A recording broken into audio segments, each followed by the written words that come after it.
সুপ্রভাত বন্ধুরা, কেমন আছেন সবাই? আশা করছি সবাই খুব ভালো আছেন। নতুন আরও একটি ব্লগে আপনাদের অনেক অনেক স্বাগত জানাচ্ছি। আজ সোমবার, আজ ভাদ্র মাসের শেষ দিন। ভাদ্র মাসের শেষ দিনে আমাদের রান্না হয়, আর পরের দিন হয় পুজো, মানে রান্না পুজো। সেদিন আমাদের সারা দিনটাই অরন্ধন। তো বন্ধুরা, আজকের তো রান্না, আমি তো কয়েকটা উনান বানিয়েছি, আপনারা দেখেছেন। তো সেই উনানে ভেবেছিলাম যে রান্না করব, কিন্তু দেখুন সকাল থেকে এত বৃষ্টি পড়ছে, কিভাবে যে সেই উনানে রান্না করব আমি নিজেও ভেবে পাচ্ছি না। যদিও একটা উনুন আমার ভেজেনি, একটা উনুন আমার ভিতরেই আছে, দেখতে পেলেন। তো ওই উনুনটা নিয়ে হয়তো এই ভিতরেই রান্না করতে হবে, তবে উনানে তো কাঠের জালে রান্না করতে হয়। তো আপনাদের দাদা ভীষণ বকাবকি করে, মানে ঘরের ভিতরে রান্না করলে। তো আমি ভেবেছিলাম ছাদে গিয়ে আর রান্নাটা করব, কিন্তু এই যে এত বৃষ্টির মধ্যে তো সেটা আর সম্ভব নয়। তো যাই হোক বন্ধুরা, সকাল থেকে ভিডিওটা শুরু করলাম, আশা করছি আপনাদের খুব ভালো লাগবে। পুরো ভিডিওটার সাথে থাকুন। সেই ভাদ্র মাসের শুরু থেকেই দিন গুনতে থাকি যে ভাদ্র মাসের শেষ দিনটা কবে আসবে। আর সারা মাস জুড়ে কত পরিষ্কার, জামা কাপড় পরিষ্কার, ঘর দুয়ার পরিষ্কার, সব কিছুর যেন ধুম লেগে যায় এই দিনটার জন্য। আর এই দিনটাতে যদি এরকম অবস্থা হয়, কার ভালো লাগে বলুন তো? দেখুন, একদম বৃষ্টি থামছেই না। আজ রান্না বলে আমি কিন্তু আগের দিন সমস্ত বাসি কাজের মধ্যে যে কাজগুলো পড়ে করে রেখেছি, যাতে একটু কাজটা হালকা হয়, পরিশ্রম যাতে একটু কম হয়। তাছাড়া তো সৌভিকের বাবা রয়েছে, তো সৌভিকের বাবা যদি বাড়িতে থাকে না, তাহলে আমার অনেক কাজে হেল্প করে দেয়। যেমন ধরুন, এই যে সকালবেলা দেখতেই পাচ্ছেন যে ডিম পোচ বানাচ্ছে।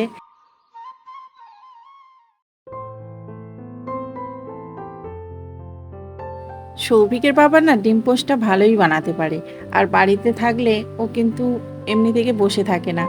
তো বাড়িতে তো থাকতেই পারে না ডিউটির জন্য, তো যেদিন বাড়িতে থাকে কিন্তু আমার হাতে হাতে অনেকটা কাজ করে দেয়। এই দেখুন, ডিম পোচ বানালো, তারপর চা বানিয়েছে, তারপর মুড়িটাও মেখেছিল। তো সবাই মিলে একসাথে আজকে টিফিন করে নিয়েছি, আর আজকে সকাল সকাল আমি স্নান করে নিয়েছি। এখন তো বৃষ্টিটা দেখছি কমে গেছে, সেই জন্য ভাবছি যে উনুনটা ঢাকা আছে, খুলে দেব নাকি। আবার ভাবছি যদি আবার বৃষ্টি আসে, সেই জন্য আর উনুনটা খুললাম না। তো যাই হোক, স্নান করা হয়ে গেছে, এখন সূর্য প্রণামটা করে নিলাম, আর তারপরে এখন ভোগ জলটা দিয়ে দেব। আজকের সৌভিকের বাবা বলেছে যে আজকে রান্নাটার দায়িত্ব ও নেবে, মানে দুপুরবেলাকার রান্নার দায়িত্ব। তাহলে আমার কিন্তু অনেকটা কাজ গোছানো হয়ে যাবে বলুন। আর যদি ওয়েদার ভালো থাকে, অবশ্যই কিন্তু উনানে রান্না করব। তো সকালবেলা দেখছিলাম ভীষণ বৃষ্টি হচ্ছিল, ভীষণ বৃষ্টি হচ্ছিল। এখন কিন্তু দেখছি যে বৃষ্টিটা কমে গেছে, আর হালকা হালকা করে রোদ্দুর উঠছে। জানি না এরপরে কি হবে। তো যাই হোক বন্ধুরা, এই যে সকালবেলা পুজো দেবো বলে একটু তুলসী পাতা তুলে রাখছি। কাল তো আবার পূর্ণিমা লাগবে শুনতে পাচ্ছি, সেই জন্যই আর কি বেশি করে তুলসী পাতাটা তুলে রাখছি। পূর্ণিমা, অমাবস্যা এগুলোতে আমরা তুলসী গাছে হাত দিই না, সেই জন্যই আর কি। তো চলুন এখন ফুলগুলো তুলে নিই। আর আজকে রান্না প্রচুর কাজ আছে। তো রান্না পুজোর দিনে যাদের রান্না পুজো আছে তারা তো জানেন কত কাজ থাকে, তো সব কাজ তো আর দেখানো সম্ভব হয় না। আর সব কাজ দেখাতে গেলে কিন্তু ভিডিওটা 2-3 ঘন্টা লেগে যাবে। তো বন্ধুরা, সেই জন্য আমি ছোট্ট করে অল্প করেই ভিডিও করেছিলাম। তো তাও কিন্তু অনেকটা বড় হয়ে গেছে, আপনারা কিন্তু দেখবেন। তো দেখুন, আজকের কিন্তু ফুলও ফুটেছে অনেকটাই, তবে সব ফুল তুলব না। কালকের মনসা পুজো আছে, আবার বিশ্বকর্মা পুজো আছে। তো পুজোর জন্য রেখে দেব কিছুটা, যে ফুলগুলো আর কি বাসি হয় না, তো সেই ফুল কিছুটা রেখে দেব, আর বাদ বাকিটা তুলে নেব।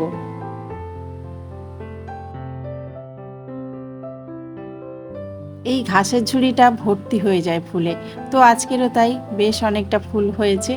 আর এই দেখুন, আমার ফুল তোলা দেখে সৌভিকের বাবা চলে এসছে, বলছে আমি সবজিগুলো তুলি। তো আমি বলছি ঠিক আছে, তুমিই তোলো, আমি তাহলে ভিডিও করি। আসলে প্রতিদিন না ও সবজিটা তুলতে চায়, কিন্তু আমি ব্লগে দেখানোর জন্য আমি তুলে ফেলি। তো আজকের ভাবলাম ঠিক আছে, ওই তুলুক আর আমি একটু ভিডিও করে নিই।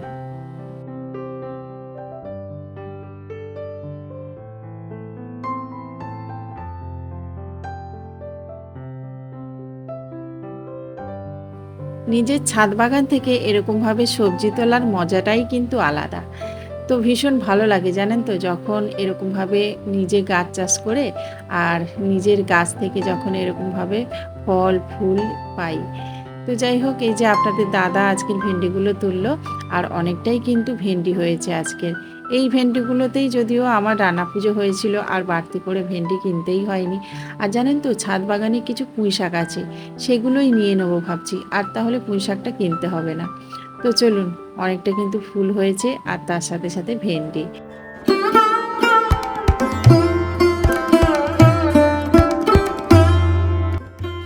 সুন্দরভাবে পুজোটা আজকে দিয়ে দিলাম।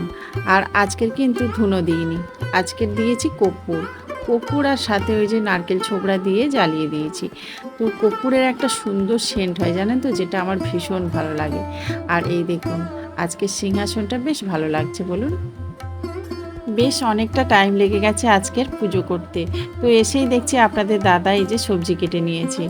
বলল যে আজকে ডিমের ঝোল রাঁধবো, আর ভেন্ডিগুলো সর্ষে বাটা দিয়ে করব, আর সাথে সাথে কিছু শাপলা ছিল সেগুলোও কেটে নিয়েছে। তো বলছে ওটাও সর্ষে বাটা দিয়ে করবে।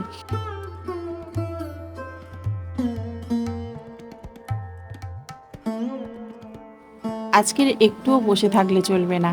ওই যে দেখুন, সৌভিকের বাবা রান্না চাপিয়ে দিয়েছে, তো আমি চলে এলাম আবার ছাদে। ভাবলাম যদি একটু রোদ্দুর মতো বার হয় তাহলে কিন্তু এই ছাদেই রান্না করব। তো এই জায়গাটা দেখছি প্রচণ্ড পরিমাণে ধুলো জমে গেছে, কাদা জমে গেছে, মানে বৃষ্টি হলে যা হয় আর কি। তো সেগুলোকে এখন এই যে বৃষ্টির জল দিয়ে ধুয়ে দিচ্ছি।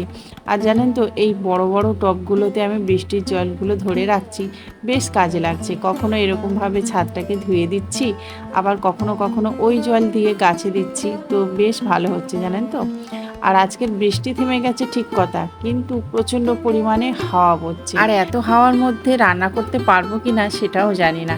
তো যাই হোক, ধুয়ে তো রাখি, তারপর যদি মানে সেরকম বুঝি তাহলে এখানেই রান্না করব, না হলে নিচে গ্যাসের জালেতেই রান্না করতে হবে। তো যাই হোক, এই যে সুন্দরভাবে ধুয়ে দিলাম। আর কাঠগুলোকে রোদ্দুরে দিলে না একটু ভালো হতো, কিন্তু রোদ্দুর তো উঠছেই না, সেই জন্য আর কাঠগুলোকে রোদ্দুরে দিতে পারলাম না।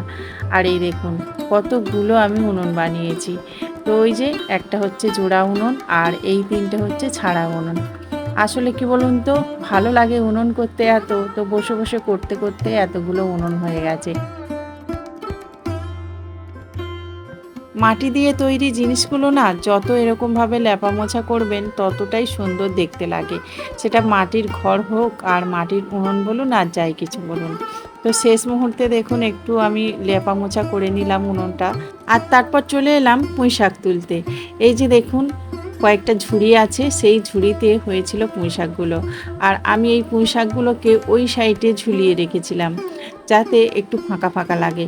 আর আজকের জন্য অপেক্ষা করছিলাম, মানে কবে রান্না পুজোটা আসবে বা রান্নার দিন আসবে সেই দিনে কাটবো। তো এই যে দেখুন, মোটামুটি অনেকটা বড় বড় হয়ে গেছে, আমার বুক ছাড়িয়ে কিন্তু উপর দিকে উঠে গেছে, এতটা বড় বড় পুঁইশাক হয়েছে। বেশ অনেকটা কিন্তু পুঁইশাক হয়েছে দেখুন। তো এই পুঁইশাক হলে আমাদের কিন্তু আর কিনতে লাগবে না।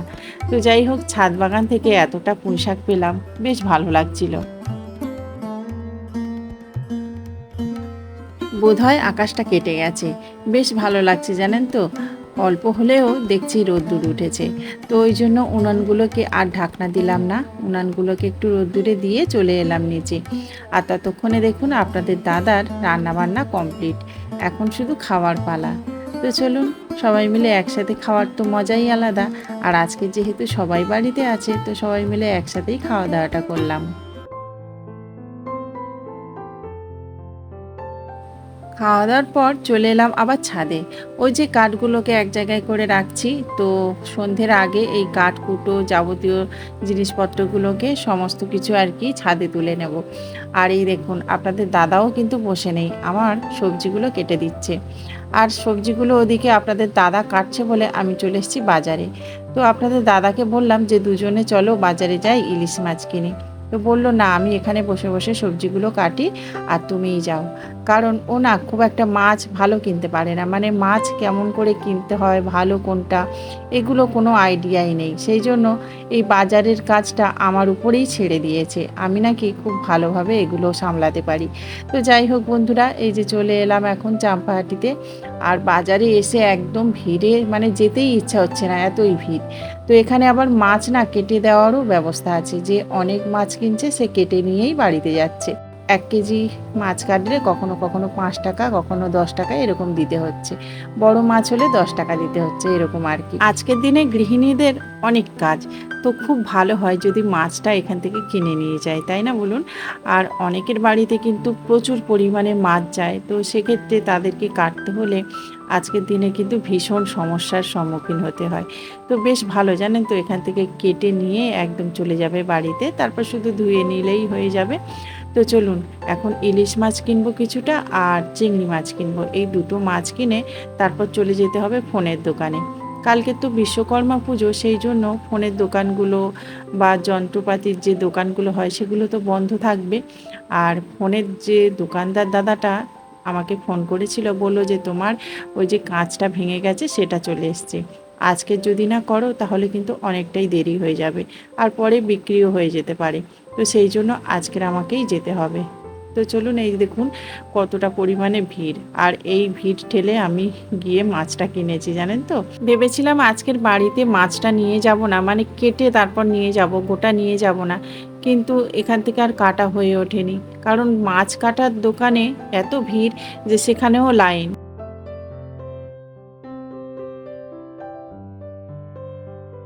তো যাই হোক, ওই যে মাছ চিংড়ি সব কেনা হয়ে গেছে, আর এখান থেকে কিন্তু আমি ওই শাপলার পাতা এগুলোই কিনে নিয়েছিলাম, যেগুলো কালকের পুজোতে লাগবে, কালকের আর বাজারে আসবো না। তো ফোন সারতে এসেছিলাম, তারপর ফোনটা সেরে যখন বাড়িতে নিয়ে গিয়ে মাছটা কাটছিলাম, তখন ভিডিও করতে করতে দেখলাম যে ফোনটা একদম ভালো সারা হয়নি। এই দেখুন কেমন ঘোলা, মানে পিকচার আসছে, একদম ভিডিও করাই যাচ্ছে না। সেই জন্য আবার চলে যেতে হয়েছিল আমাকে ফোনের দোকানে। তো এই যে আবার চলে এলাম, মানে আজকের দিনে হয়রানি আর কি।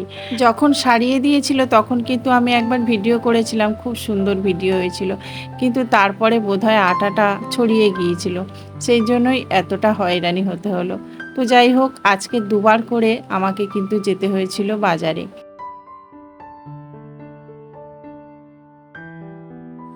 এখন বাজে 11:45, এখন আমি বসাচ্ছি পুজোর হাঁড়ির ভাত। তো বেশ সুন্দর লাগছে, জানেন তো, ছাদে পূর্ণিমার চাঁদ দেখা যাচ্ছে, তার উপরে ফুরফুরে হাওয়া হচ্ছে, বেশ ভালো লাগছে এখানে বসে রান্না করতে। তো আমাদের না রান্না পুজোর ভাতটা যখন আমরা উনানে দিই বা যখন রান্না করি, তখন কিন্তু কথা বলি না। তো সেই জন্য আমি চুপচাপ রান্না বান্না করছিলাম, আর সৌভিক কিন্তু আমার পাশে বসেছিল। তো ছেলেদের সবাইয়ের কিন্তু খাইয়ে দিয়েছি, তারপরে আমি স্নান করেছি। আর আপনারা বুঝতেই পারছেন নিশ্চয়ই, আমার কিন্তু ভিজে গা, মানে ভিজে কাপড়ে এই হাঁড়ির পান্তাটা রান্না করতে হয়। তো সেই জন্যই আর কি ভিজে কাপড়েই আমি উনুনটা জ্বালাচ্ছিলাম। আর কাঠগুলো না একদম ভিজে ভিজে টাইপের ছিল, যেই জন্য আমার উনুন ধরাতে মোটামুটি অনেক কষ্ট হচ্ছিল। তো আমি ভাবলাম যে একটু কেরোসিন তেল দিয়ে আর উনুনটা জ্বালিয়ে নিই। তো সেই জন্য আবার একটু কেরোসিন তেল দিয়ে জ্বালিয়েছিলাম। আর এই যে দেখুন, এখানে আছে 4টি উনুন। তো আমি 3টে উনুন জ্বালিয়েছিলাম, আর একটা উনুন একটু কাঁচা টাইপের ছিল, সেই জন্য ওই উনুনটা জ্বালাইনি। আর একা তো সমস্ত দিকে সামলাতে পারবো না, সেই জন্যই আর কি। আপনাদের দাদা কিন্তু শুয়ে পড়েছে, আর সৌম্যও শুয়ে পড়েছে। বড় ছেলে আমার কাছে একটু বসে আছে, বলছে একটুখানি বসে থাকি, একটু দেখি, আর সাথে সাথে আমার একটু ভিডিও করে দিচ্ছে। আর এই দেখুন পূর্ণিমার চাঁদটা দেখতে কতটা সুন্দর লাগছে।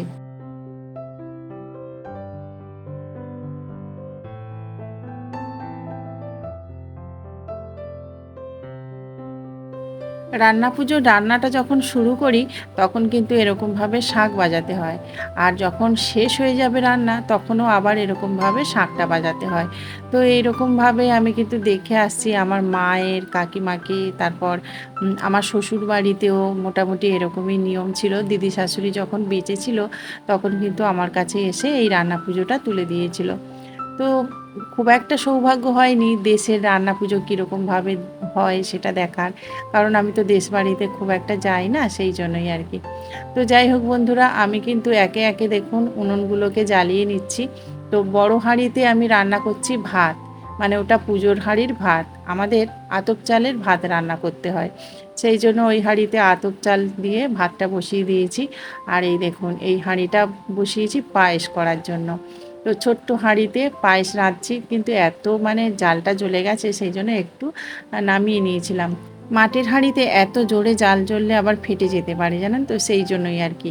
তবে একটা কৌশল আছে মাটির হাঁড়ি রান্না করার, কারণ অনেকের দেখেছি মাটির হাঁড়িতে রান্না করার সময় বলে যে মাটির হাঁড়িটা ফেটে গেছে।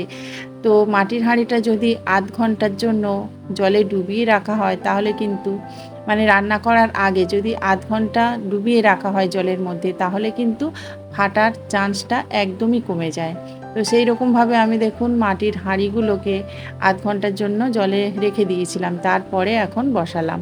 আর সুন্দরভাবে কিন্তু আমার রান্না পুজোটা হয়েছিল, কোনো হাঁড়িতে কোনো খুঁতো হয়নি আর কোনো কিছুই হয়নি। সৌভিকের বাবা বলেছিল একটু কাজে হেল্প করবে, কিন্তু আমি এখানে না একাই করব। কারণ ১ বছর ও একটু হেল্প করতে করতে কি করেছিল জানেন, মানে একটু রান্না করতে করতে চেখে দেখার অভ্যেস আছে। তো সেই রকমভাবে পুজোর রান্না করতে করতে সব তরকারিগুলোই চেখে চেখে দেখেছিল। তো আমি না আবার রাতের বেলা স্বপ্ন দেখেছিলাম সেটা। তো সকালে উঠে জিজ্ঞাসা করছিলাম যে তুমি কি সব তরকারিগুলো চেখে চেখে দেখেছিলে? তো ও বলছে হ্যাঁ আমি তো চেখে চেখে দেখেছিলাম। তো সেই জন্য সেই সুযোগটা আর দেব না। তার জন্যই আর কি আমি একা একাই রান্না করব এই পুজোর রান্নাটা।